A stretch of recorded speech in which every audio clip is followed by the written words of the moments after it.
please welcome from PwC, David Trunkfield.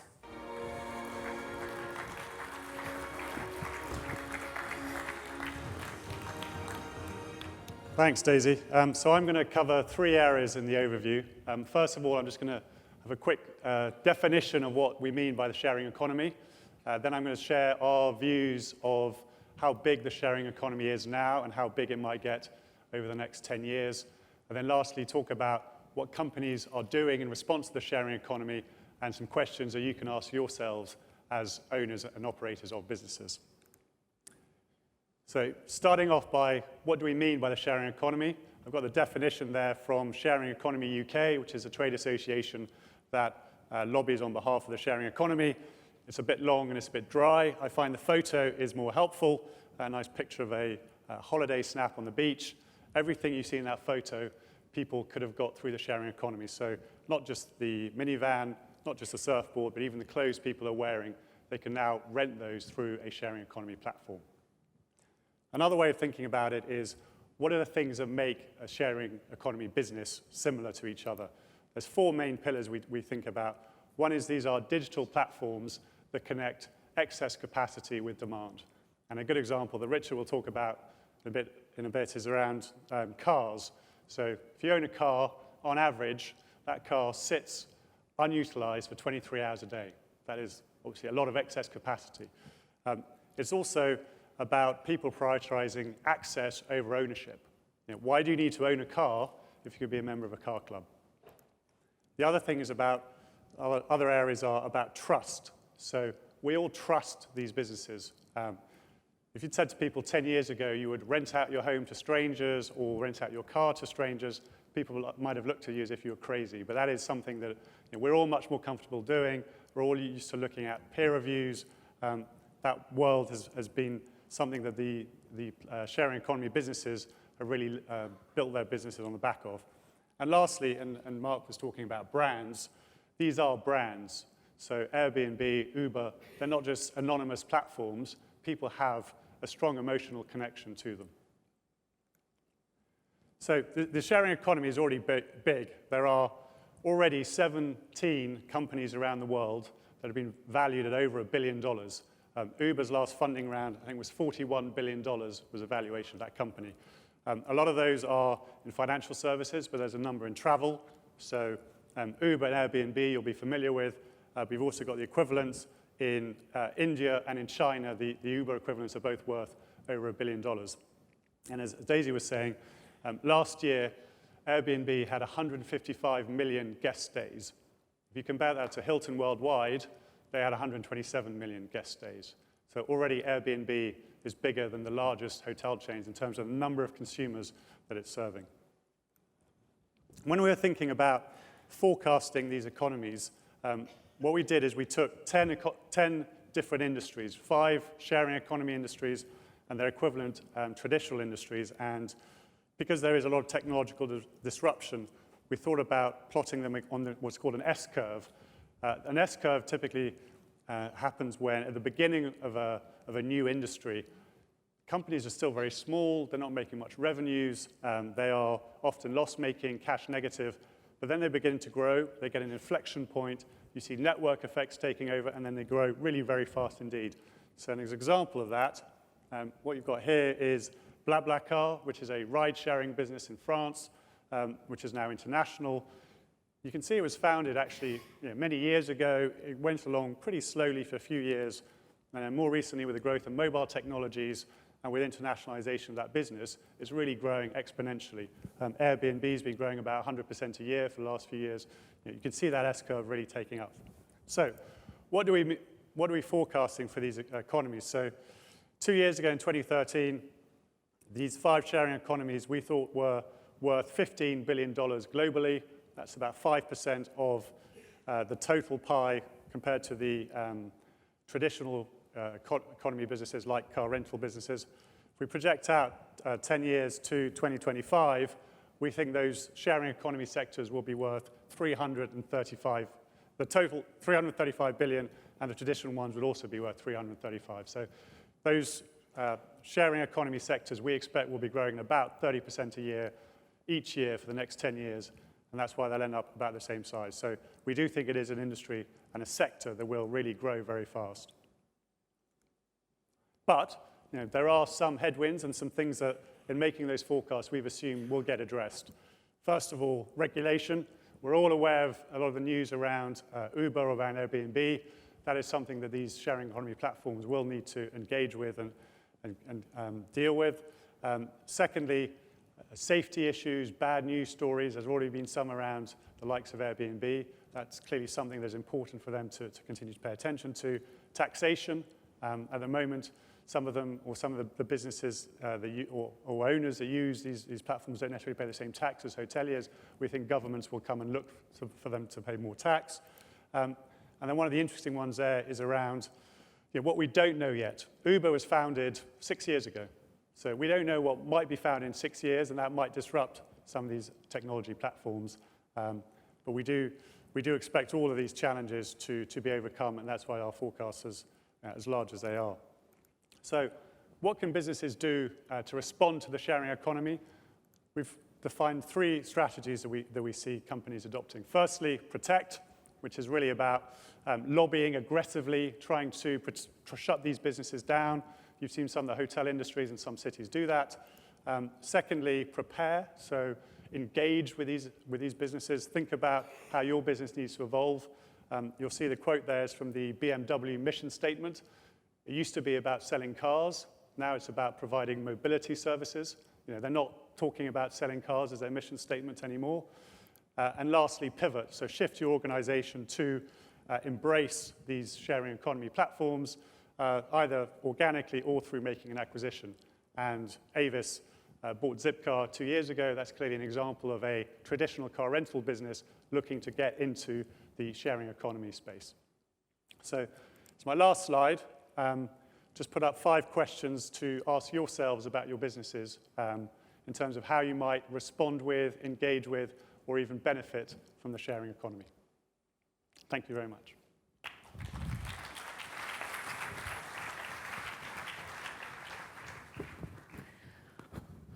Well, yet again, a lot to cogitate on there, and I suppose there's the sort of know your enemy, or are they your enemy, and if you can't beat them, join them. There's a sort of final thought for that.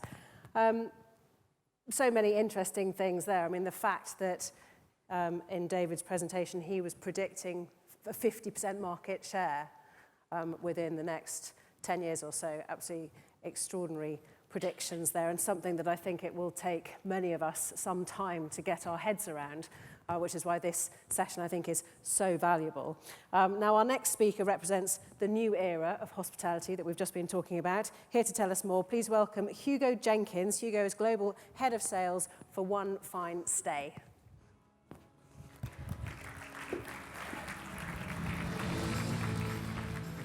Hello.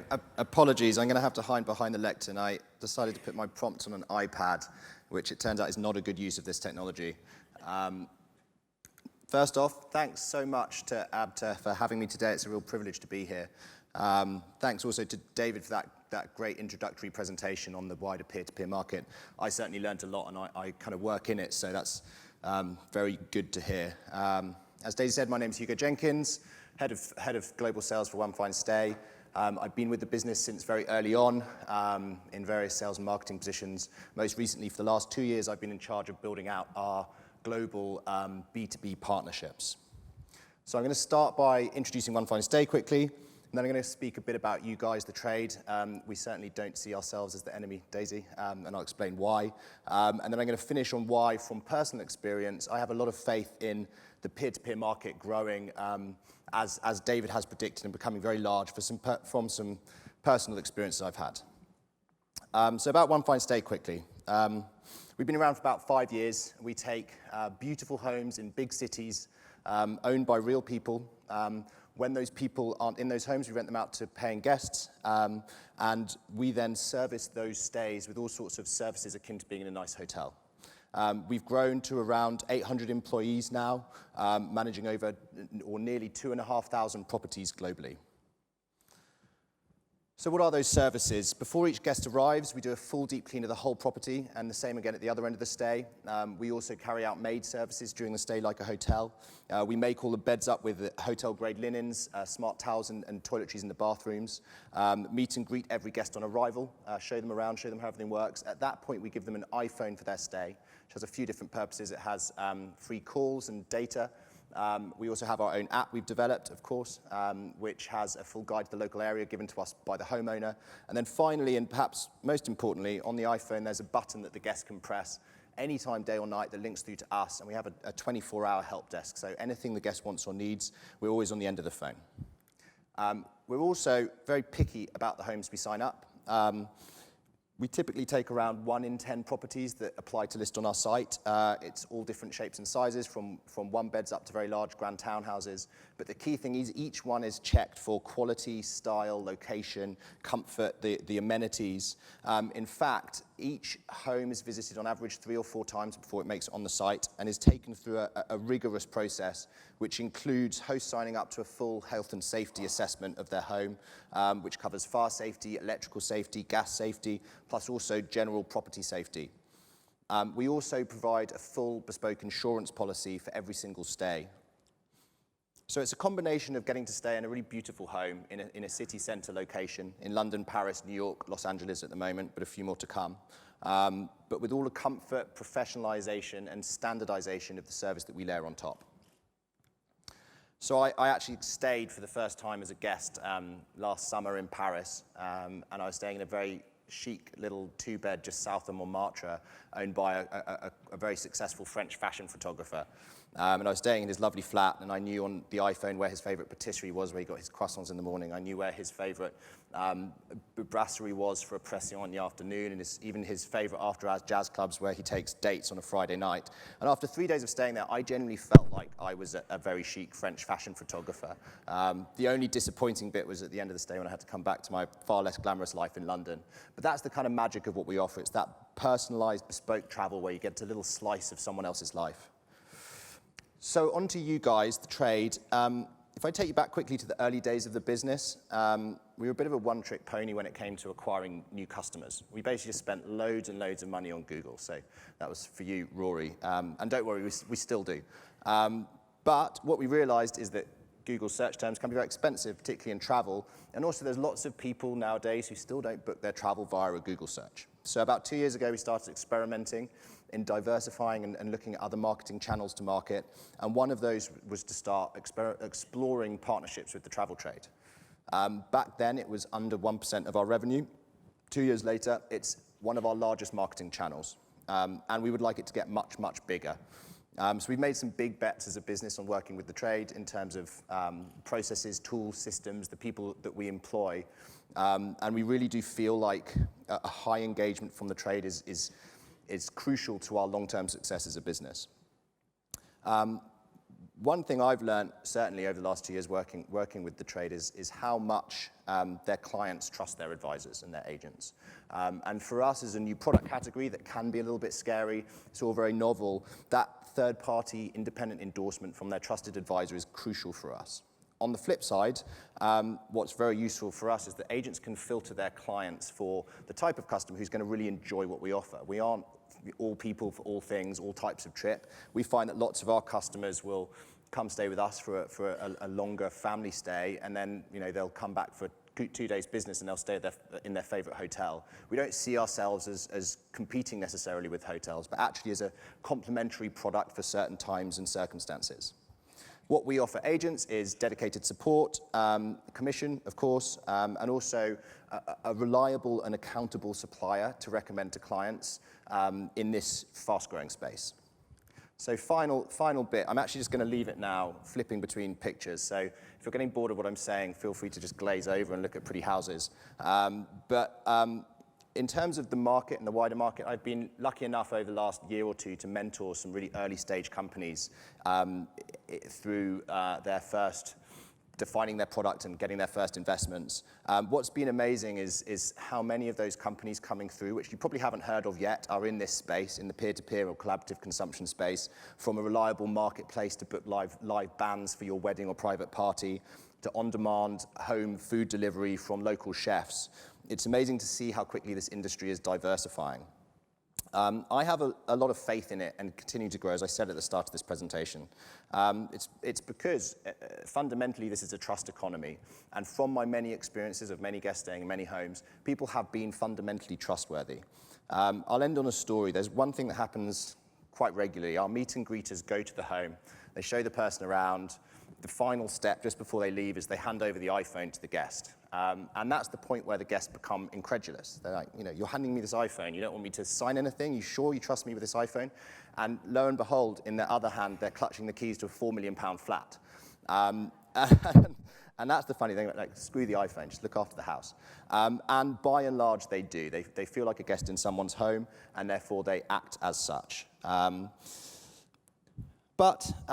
Final point, at the same time, I do know that our hosts, our guests, and also our travel agency partners do appreciate the peace of mind they get for also knowing that One Finest Day is always going to be there. Thanks.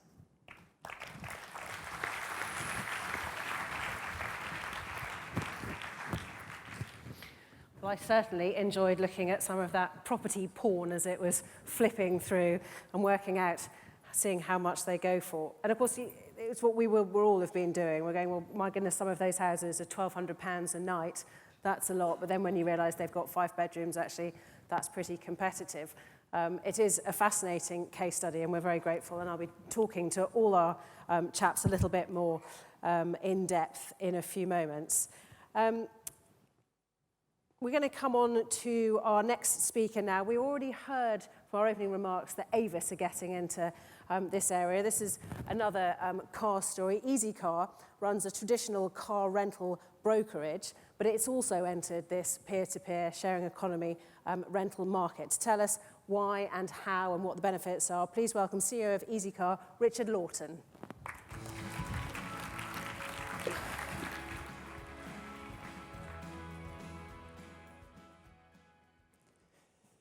Well, good afternoon. It's a pleasure to be here as part of the discussion. Thank you to ABTER for inviting me along. I'm Richard Lawton, CEO of EasyCar. Sharing economy businesses are going to have, as we've already heard, a big positive impact on the travel industry over the coming years. And in the next few minutes, I'd like to describe some of the things we've done and what we've seen to give us some confidence in that view. At heart, the sharing economy is about building trust and confidence in new markets, so you can reveal more supply, more demand, and end up with more activity. So essentially, you have more people traveling where they want to go and spending some money when they get there. As Daisy said, EasyCar's in an interesting position. We're almost unique, I think, in having both a peer-to-peer offering and a standard car rental business under the same roof. We've been around, as many of you will know, for quite a while, for the last 10 years operating a brokerage which aggregates pricing and supply information from a range of rental companies. And in the last 3 years, we've been back in startup mode as we've been launching our peer-to-peer offer, which we call EasyCar Club. And it's a very simple system. It's essentially Airbnb for cars. Car owners can make money by renting out their cars when they don't need them, and people who need a car from time to time can access cheap, local, convenient car hire. Now, to make this market work, trust is essential. And so we build trust on several levels. The first is we build trust in the platform itself. So we have secure technology, of course, and rules which people think are fair. Second level is that people need to trust the rental. So we provide this level of cover with insurance and breakdown cover that people would expect. And finally, and probably most importantly, we build trust between the individuals who are taking part in this market. And we do that with peer review, but we also do a lot of verification of ID ourselves for people when they're signing up to the platform. So we're among the most rigorous, I think, in the industry. So we don't just check address records and driving records. We also run people through insurance claim and fraud databases. And for renters who are joining the service, we do a face-to-face video call with everyone who joins, where we get them to hold up their license next to their face so that we can make sure it's the right person applying to take someone else's car. And when we have people in this trusted marketplace, we find that we can reveal more supply and get more demand as a result. So here, this is, I'm not sure how clear this map is on the screen there, but those small grey dots indicate places in the London area where you could pick up a rental from one of our traditional brokerage suppliers. And this shows all of the places where you could get a car club car. Now, most of those locations are one car only, although there will be some where there are 2, 3, or more cars. But what it means is that in London, you're on average only a third of a mile away from your nearest car club car. And we find that when we ask people why they chose the car that they chose, 70% say convenience was the key driver. And that leads to significant growth in the market. What we're going to look at here is growth across our non-airport rentals in the UK. And if we look at growth outside of London, the rest of the UK, we've had some good growth, 22% year on year. But in London, which is where we have the highest density of peer-to-peer cars, we've seen 55% growth year on year. And you'll notice that more than half of those have been satisfied by peer-to-peer rentals. So it's clearly adding both to the overall market growth and providing a level of supply which wasn't there before. There are a number of other sharing economy models in the transport sector, which David referred to some of those. Car clubs are interesting because they show the manufacturers and rental companies getting into the space. Ride sharing is very interesting. Uber are obviously making waves wherever they go, but they are demonstrating that if you get something which is at the right price and highly convenient, people will absolutely go mad for it. And BlaBlaCar is another good example. In fact, I think they may be the 18th billion dollar company in the sharing economy. They've recently raised another $300 million. And they're rolling out their services in countries like India, Mexico, and Turkey, where they're definitely underserved at the moment for long-distance transport. Finally, there are peer-to-peer companies which allow you to do peer-to-peer rental at the airport, like Flightcar. So rather than picking the car up outside someone's house, which is our model, someone going on holiday can drop off their car, park for free, and then have their car rented out while they're away. So to summarize, there are a lot of different models in transportation which can add value by revealing more supply and then eliciting more demand. And from our viewpoint of seeing both bits of the trade, we see that growth happening already. And what we find is that you get people to trust the market, they come in, economics and convenience tend to drive their first transactions, but the more they use the service, the more regularly they come back. So we're finding that trust within the market is also a big driver of growth. And I wanted to leave you with one thought about the power of sharing cars. And I kept coming back to problem shared as a problem halved, which sounded a little bit lacking in ambition. So we twisted it around a bit to a car shared as a car squared, because there was a lot of value to be had from sharing transportation options. Thank you very much.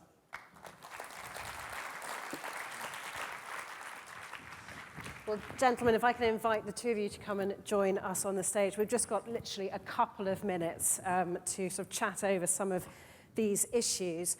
And I just really wanted to start, do take a seat. Richard, with you, the whole idea, we were talking earlier about brand and how you build it up. And obviously, I think you're one of the few peer-to-peer companies that's adopted somebody else's brand. You've got that very distinct orange, easy brand. It's well known. Very, very well known. But what does that present difficulties in that you're using an existing brand for a very new proposal? Well, I think it can. I think net, we think it's a big positive. People know the Easy brand, and the Easy brand stands for value in travel.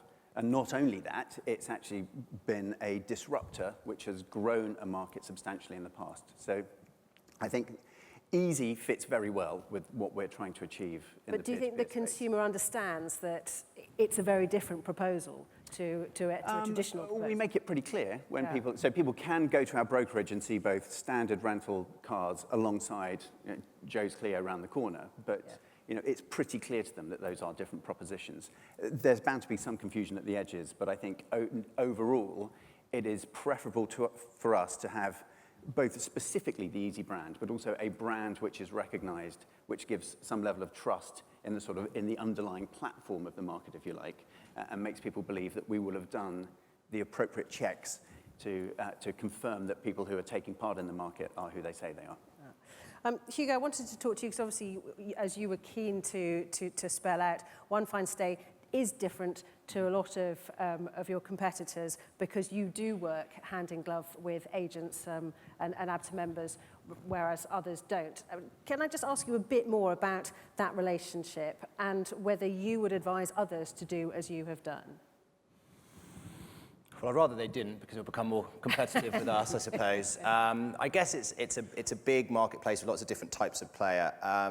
There are the high volume, low margin businesses, the pure play online technology companies that are just linking people. I'll say the name. Airbnb, I can say it, you can't, maybe. They probably just currently can't afford to work with agents. For us, we've where it works well is that you get this really engaged group of experts who can go out there once they learn to trust your product. And we love it when agents come and stay with us and they experience it themselves so they can have that personal level of advocacy for us. It becomes this huge kind of external sales team going out there and advocating something for us. And so there's so much power to that. Their clients trust them wholeheartedly. Also, we find it brings in very high quality trips for us and also very high quality clients. So I endorse it from a One Fine Stay perspective. I'd rather that no one else in this space found out just how compelling and useful it can be. Very good.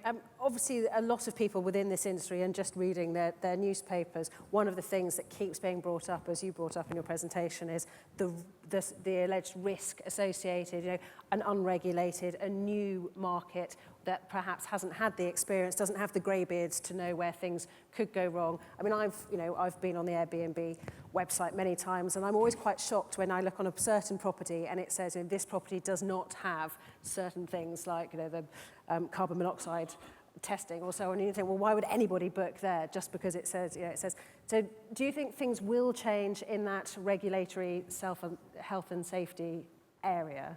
Yeah, I mean, I think you're already seeing that in some cities around the world, that Airbnb and others have been engaging with the local authorities to come up with a new way of, or new regulations for this peer-to-peer model. I think the problem with many of these sectors is that the rules and regulations were designed 50, 60 years ago and don't reflect the reality of peer-to-peer consumption.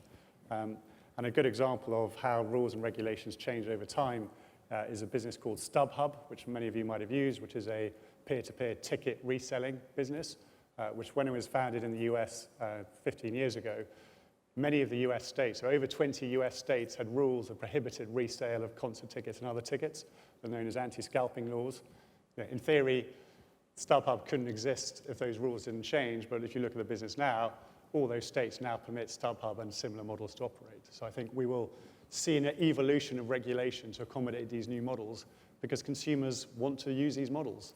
And your prediction, which I've already mentioned because I found it so striking, of 50% of the market being the peer-to-peer, does that prediction take into consideration bigger taxes, bigger regulations, bigger rules on this area? I mean, I think we've assumed that the regulatory burden on these companies there will be some regulation, but it won't be very heavy-handed. Yeah. So clearly there's an ongoing consultation in London, for example, around the rules and regulations that apply, which is clearly designed to be anti-Uber.